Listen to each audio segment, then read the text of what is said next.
Hello guys, welcome ulit sa panibagong episode. Mamamana kami ngayon at diretso banding na rin, kakain kami sa tabing dagat. Iihawin namin kung ano yung mga mahuli namin at magdadagdag kami ng kanilang mga pang-uwi dahil may mga bisita kami galing sa Ordaneta. Ayos. Guys, preparing na po. Yan. Ikay mo yan. Si Ariel, si Jason. Saan mo gusto sa... At Kenyang Bayaw. Sa sikat o sa Alec? Mga gamit namin. Ito! Abang na lang guys sa ating mga mapapana. Alright. Maraming salamat nga pala sa mga patuloy na nanonood, sumusuporta sa aking munting channel. Shout out po sa inyong lahat. Dive safe. God bless. Mabuhay po tayong lahat. Let's go. Dito, unang dive. Nakita po tayo isang sea cucumber na kulay itim. Hindi ko kinukuha yan kasi maproseso pag ulam. At ito, isang uri ng sea urchin. Masakit-sakit din yun makatinik. Dito guys, mga ka-Illumix, may nakita isang hugita. Wow! Ayos na rin to pang ihaw para may ulam kami. Medyo maliit siya pero pasensya na, huli muna kita. Alright.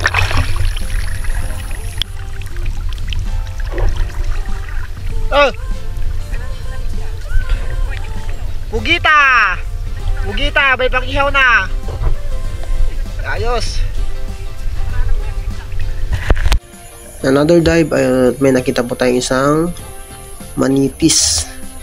Timbungan kung tawagin sa ibang part ng lugar dito sa Pilipinas, pero ang tawag namin sa Ilocano ay balaki. Medyo maliit pa yan guys, pero kailangan nating humuli ng pang-ulam, kaya huhulihin muna natin para siguradong may mga pang-ulam tayo, pandagdag mga ka-Illumix. Ayan.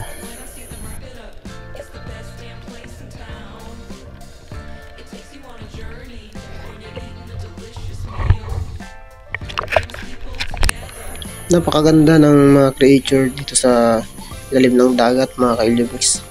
Tulad nito, isang starfish.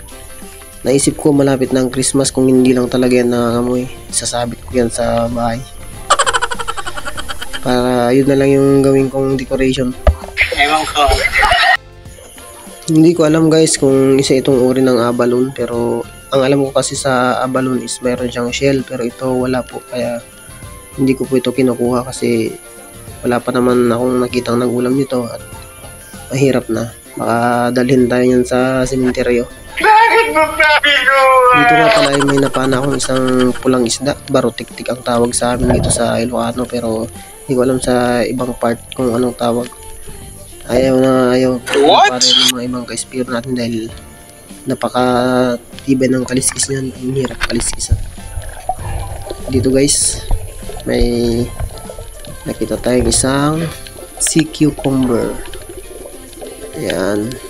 Nauulam din yan mga ka-Illumix, pero maproseso lang kaya hindi ako kumuha yan. Napakaganda ng bulaklak na to mga ka-Illumix.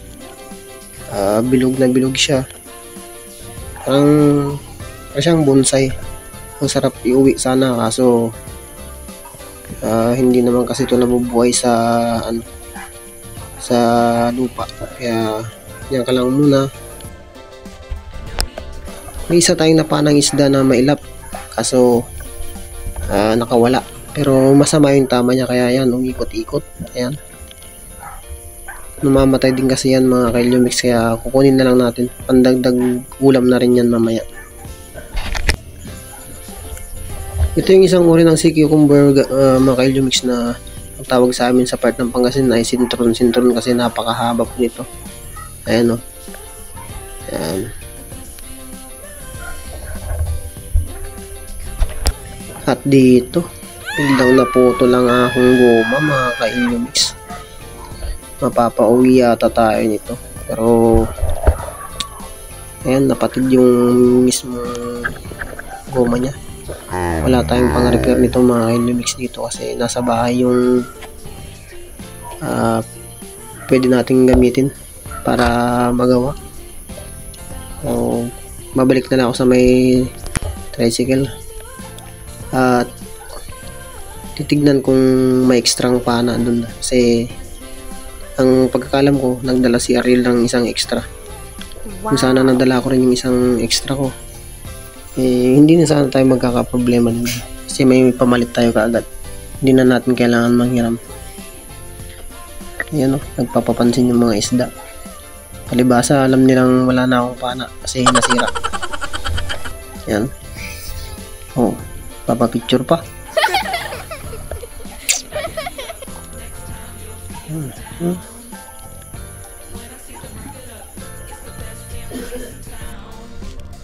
Habang pabalik tayo sa pangpang kung saan natin iniwan yung tricycle, mga ka-LMX, ay nag-video lang muna ako para makita nyo naman yung ibang itsura pa dito sa ilalim ng dagat. At ito, may nakita tayong isang danggit, dinakot ko pero mailap, gising pala. Wala po tayong pampana kasi yan nga, sinasira. Kaya hanggang sa muling pagkikita, danggit.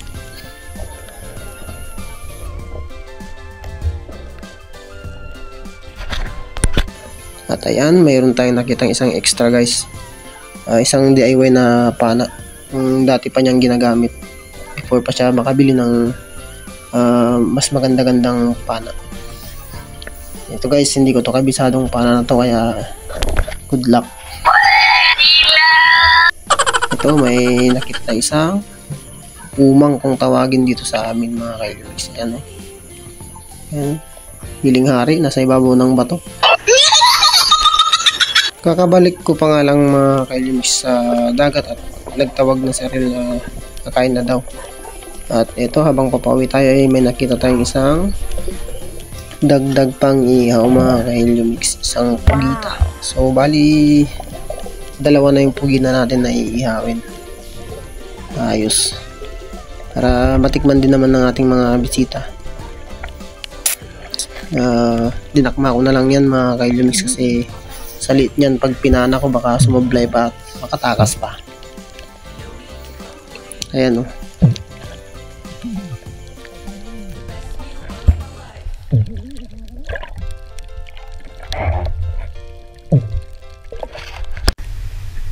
Mag-iihaw kami, guys. Ito na kami kakain, guys. Ayan. Ang ginagamit So, niya ng danggit, kumana. ihaw. Ha? Baril.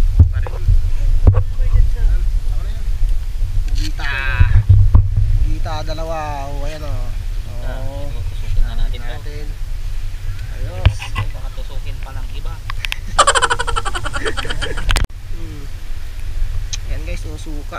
Naku, sarap sa bagoong. Pagtik malala. From Pangasinan, sarap niyan. Oh, asin. May kasama kaming dalawang luya.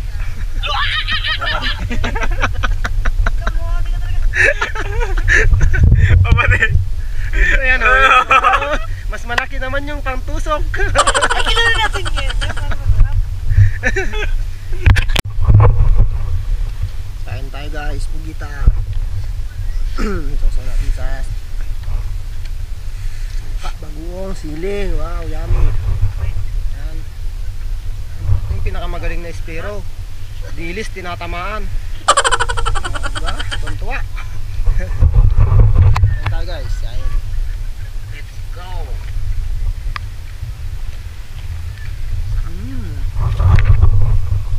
Ubus yan, guys, ubus. Ubus yan, ubus. Ay, siya daw natira, oh. Ang lupit, oh. Saan na kayo?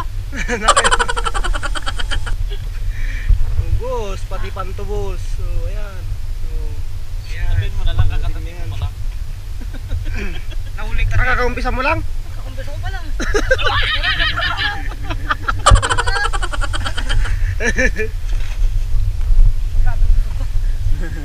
Hindi natasik ko ba? Pag maya. Hindi ka na makakalangoy yan. Diyan mo na lang ibaw. Hindi ka na makakalangoy. Hindi, mas lalong mahuhuli ka na niya.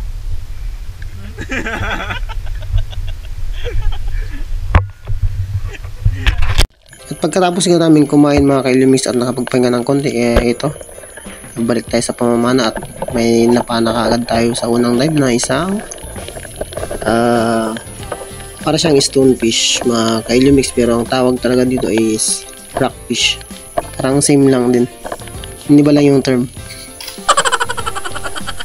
Ayos, malaki-laki na rin ito mga ka-Illumix.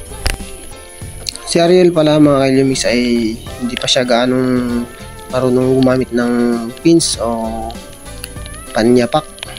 Ayan, bari pinapractice pa niya at bari sa aking pananaliksik medyo kaya naman na niya mga ka-Illumix. Soon babanat na yun sa malalim. At ito mga ka-Illumix, si Jason ang aming panauhin. Binidyohan ko rin siya habang lumalangoy. Bali yung bayaw niya hindi ko na nabidyohan kasi hindi ko alam kung saan lupalop ng dagat sumo. Baka sumut na sa mga butas din sa mga bato. At ito, mayroon tayong isang nakitang rockfish pero hindi natin tinamon. Pero hinabol natin yun mga ka-Illumix at second shot at ayun, sa pool mga ka-Illumix. Wow! Hindi nakagalaw. Another dive mga ka-Illumix at may nakita tayong isang maliit na samaral. Ayan, pinulot ko lang siya mga ka-Illumix kasi napakaamo. Pinakawalan natin yun mga ka-Illumix para lumaki-laki pa ng konti. Ito, may napana si Ariel na isang uri ng grouper. Wow! Medyo malaki-laki na yan mga ka-Illumix. Nasa 100 grams na rin yun. Napakaraming sea urchin mga ka-Illumix o pana-pana ang tawag namin dito sa Ilocano. Napakasarap nito mga ka-Illumix pag natinik yung paa mo. Napakasarap, parang danggit din mga ka-Illumix pero naiiwan yung tinik niyan sa balat. At matatanggal yun after 3 to 1 week, 3 days to 1 week. Ito, may nakuha na naman siyang isang grouper mga ka-Illumix. Ito malaki. Nasa mga 1/4 siguro, 1/4 kilo. Ayos, may pandagdag na silang may uwi sa kanilang uuwian sa araw ng bukas. At eto, may napana rin tayong isang grouper mga ka-Illumix. Ayan. Ayos.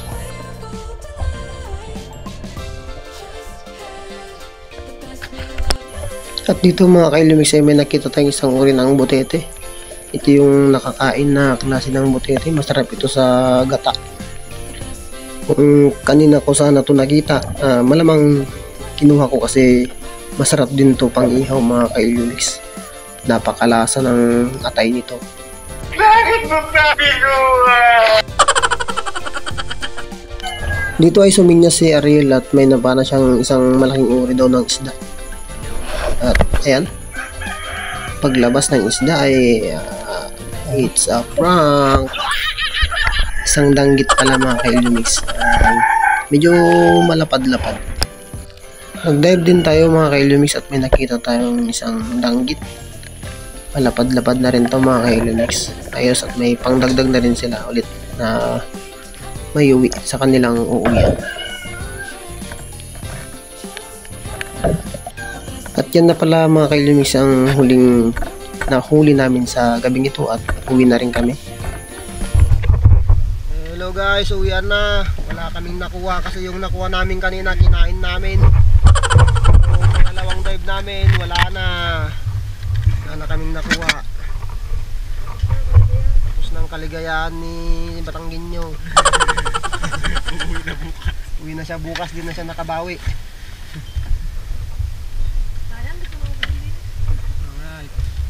Ibadok nga eh. Sayang ang angrat. Ayan mga nahuli namin guys. Hindi na masama, kinain namin yung iba. Binukbang yung iba. Mga first class, mga good size. Mga ka-Illumix, umaga na. Last 3 na ng madaling araw. Yung mga nahuli pala namin is binigay na namin sa kanila lahat para mayroon naman silang may uwi pag uwi nila ng Pangasinan. Grabe yung enjoyment na naranasan nila, lalong lalo na yung pamamana.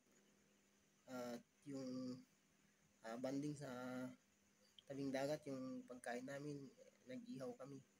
So, yun din yung isang moment sa kanilang buhay na hindi rin nila talaga malilimutan. So, ayan, matutulog na at madaling araw na. Maraming salamat sa patuloy na pagsuporta, panunod sa aking mga video. At pagpalain po kayo ng Panginoon. To God be the glory po.